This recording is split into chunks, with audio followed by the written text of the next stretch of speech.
Hello everyone, happy weekend sa inyong lahat. Ayan, so alam nyo guys, kagigising ko lang. Tinanghali ako ng gising dahil nga kagabi hanggang alas 9 kami sa mall. Ayan, so dinala ko na lang yung aking kape. Nakalimutan ko, hindi pa pala ako ng video. For today's video, isi-share ko sa inyo ang tanong ng ating isang kababayan. Mayroon tayong kababayan na nandito na sa Romania. Next month, finish contract na siya. Wala pa siyang ticket. Ang tanong niya, pag direct hire daw sa Pilipinas na kinuha papunta dito, pauwi ba ay obligasyon bumili ng amo ng ticket? Kung ang amo ba dapat ang bibili ng ticket? So by the way, my name is Lisa. I am from Philippines and currently working and living in Romania. So ang sitwasyon ni Kabayan ganito. Si Kabayan kinuha ng kanyang amo sa agency direct hire. Ibig sabihin, wala siyang dinaanan na legal agency sa Pilipinas. Kinuha lang siya. Kumbaga dito na inayos ang papel ng kanyang amo, tapos pinalipad agad siya dito sa Romania. So si Kabayan natapos ang kontrata. Ngayon, hindi pa raw siya nabilhan ng ticket. Alam niyo ganito yan kasi once na direct hire tayo, kahit direct pa yan, dapat talaga yan, dumaan pa rin tayo ng agency. Ang direct kasi, madali yan kasi ang amo mismo ang nagpa-process sa'yo.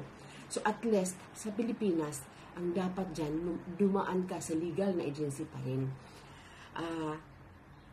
Kasi, once na ma-direct hire tayo na dito lang sa Romania, nila inayos ang papel sa Pilipinas, wala.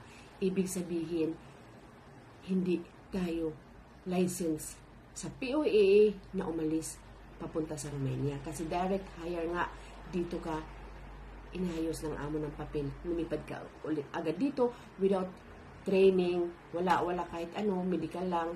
So, ibig sabihin, hindi ka nakaregistered sa POAA.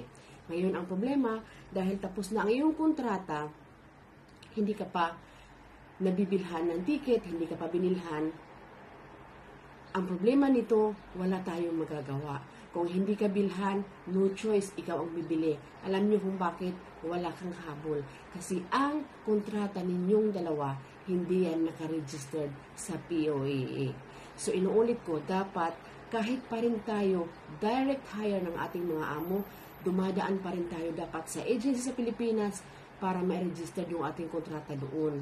Ayan, para maligal tayo na register sa POAA bago tayo umalis sa Pilipinas. So ito Kabayan, inuulit ko, wala kang magagawa nito. Once na hindi ka binilhan at sinabihin ka na lang kailangan mo umalis next month, wala kang magagawa. Kailangan ikaw ang bumili para sa sarili mo dahil nga hindi nakaregister yung kontrata sa Pilipinas Hindi tayo pwede magreklamo sa ating embassy kasi direct hire ka. Maliban lang kung sa palagay mo, after nang gumawa ninyo ng kontrata dito sa Romania na in-register mo sa ating embassy, ay pwede yan maghabol ka, nabilhan ka ng ticket. Pero kung wala kang magagawa, kailangan mong bayaran o bumili ng sarili mong pera. Sana nakatulong. Ayan. So, ingat po lahat. Happy weekend! Kapi!